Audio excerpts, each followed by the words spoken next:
जब अंजना ओम कश्यप श्रीमती ईरानी से पूछी कि आप अमेठी से ऐसे क्यों हारी, तो उन्होंने कहा कि अमेठी का रिजल्ट तो पहले ही तय था, क्योंकि गांधी परिवार से कोई भी सदस्य वहां से लड़ नहीं रहा था।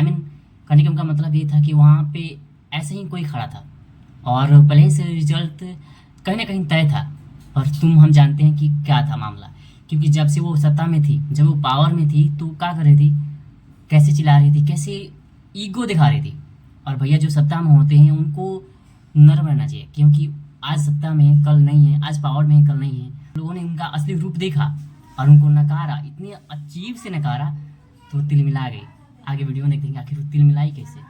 जी नया मकान, लेकिन सीट वही नया मकान, कांग्रेस परेशान। एक्चुअली आपने कहा अगर मैं जीत रही हूँ तो अगर जीत नहीं रही होती तो यहाँ पर गांधी परिवार का कोई सदस्य लड़ रहा होता। तो गांधी परिवार ने आज यहाँ पर स्वयं नामांकन ना करके भाजपा की जीत की घोषणा कर दी है। तो अमेठी से स्मृति ईरानी की हार हुई है। एकदम जनता पर आपको भरोसा है क्या? मैं दोबारा कहती हूँ, अगर यहाँ पर थोड़ी सी भी गुंजाइश होती कि कांग्रेस पार्टी जीते तो वो किसी और को, अपने प्रॉक्सी को यहाँ पर कैंडिडेट नहीं बनाते। सबसे बुरी तरह हारने वाली मंत्री हैं श्रीमती स्मृति ईरानी जी। प्रॉक्सी आपने कहा, और मेरा अगला प्रश्न वही है कि क्या केएल शर्मा प्रॉक्सी, क्या आपकी लड़ाई सीधे मान रहे लोग, बहुत लोग कह रहे हैं कि प्रियंका गांधी से आपकी लड़ाई है, वो बिहाइंड द सीन्स वो मैनेज कर रहे हैं। देखिए, जो लोग काफी मोहित हैं उनसे, उनको बड़ी मुझे लगता है थोड़ा सा राजनीतिक इतिहास उत्तर प्रदेश का बतला दूं। 2022 के विधानसभा के चुनाव की पूरी जिम्मेदारी और नेतृत्व श्रीमती वाड्रा का था। तब विशेषता वो चाह रही थी कि अमेठी लोकसभा क्षेत्र में कांग्रेस दर्ज करे, चाहती थी कि राहुल जी लड़े चुनाव।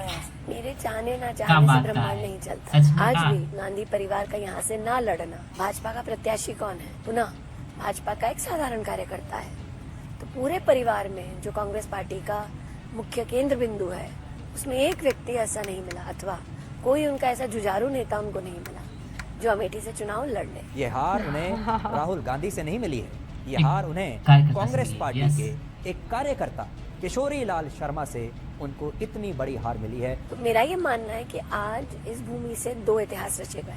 एक, कभी भी ऐसा नहीं हुआ कि चुनाव लड़ने से पहले ही चुनाव हारने की घोषणा हो जाए।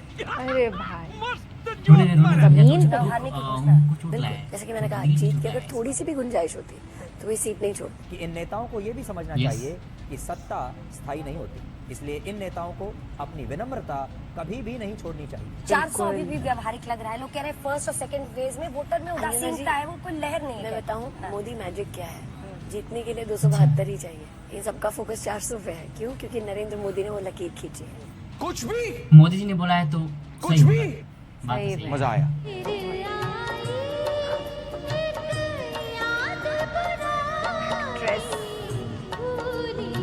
सुनो ईरानी की कहानी। बताता हूँ, पहले ये देखो। तो प्रश्न आज ये उठता है कि और कितनी बेटियों का बलात्कार होगा, कब सरकार जागेगी और देश की जनता को ये बताएगी कि हमने ये ठोस कदम उठाए ताकि बलात्कार को रोक सके। आवाज उठाने वाले महिला मोर्चा करवा रही है। ये प्रमाण है इस बात का कि सोनिया गांधी जी ने महिलाओं के प्रति मात्र साउंड बाइट देने का काम किया है। महिलाओं का अगर वो असली कष्ट समझती तो ना तो उनके राज्य में महिलाओं पर अत्याचार बढ़ता। दीदी क्या कर जाती थी, या तो रुक जाते यार, तुम्हारे अच्छे से राज्य में दिखाते। क्या हुआ सबने देखा। She is double faced. महिला सम्मान, महिला सुरक्षा के विषय को When in power, okay? Communal subject से जोड़ना, राजनीति करने का इससे बड़ा दुस्साहस महिला के नाम पर इस सदन ने शायद ही कभी देखा होगा। कोई इनसे सीखे। पावर में आने के बाद उनके रंग ही बदल गए थे। मैं ये भी कहना चाहूंगी कि कुछ लोग हैं कि इसका राजनीतिकरण करना चाहते हैं। वो राजनीतिकरण अपेक्षित भी है, क्योंकि सत्ता की गलियारों में सत्ता हथियाने के लिए इस प्रकार के कई प्रयोग, इस प्रकार के कई चलन राजनीति में प्रचलित है।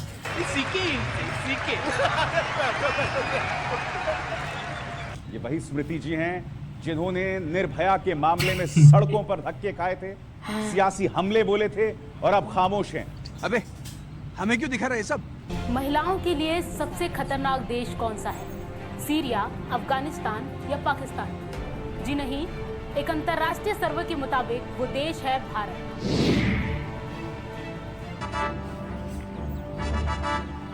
सर्वे के मुताबिक भारत की सांस्कृतिक परंपराओं के चलते महिलाओं के हालात नाजुक हैं।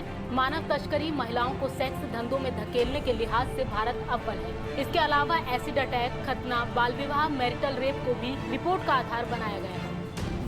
इस सर्वे में भारत पड़ोसी मुल्कों अफगानिस्तान, पाकिस्तान से भी आगे है।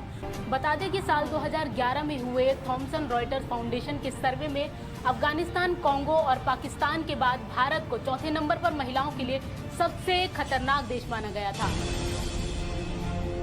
लेकिन इस लिस्ट में भारत अब पहले नंबर पे है, जो देश के लिए चिंता का विषय है। क्या बात को जवाब को देगो? जब बात को जवाब को देगो।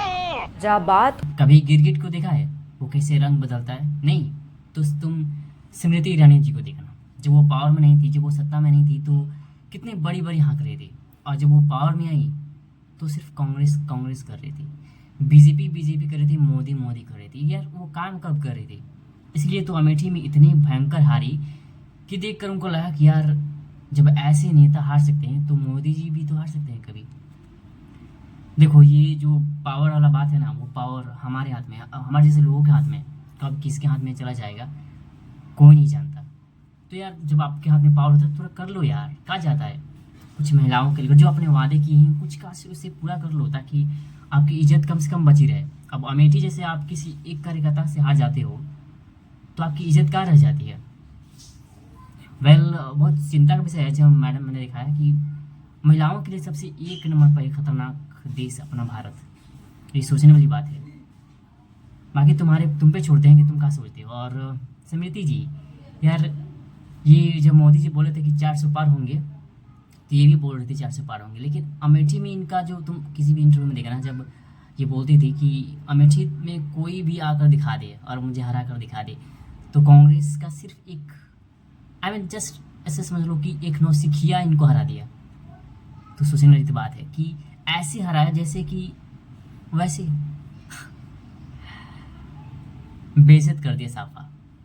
ये तो मुझे लगता है, एंड बाकी के लोगों को लगता है, क्योंकि जिस तरह ये हारी हैं अमेठी में, वो एक मामूली से कार्यकर्ता से, गांधी परिवार से नहीं। तो सोचने वाली बात तो है।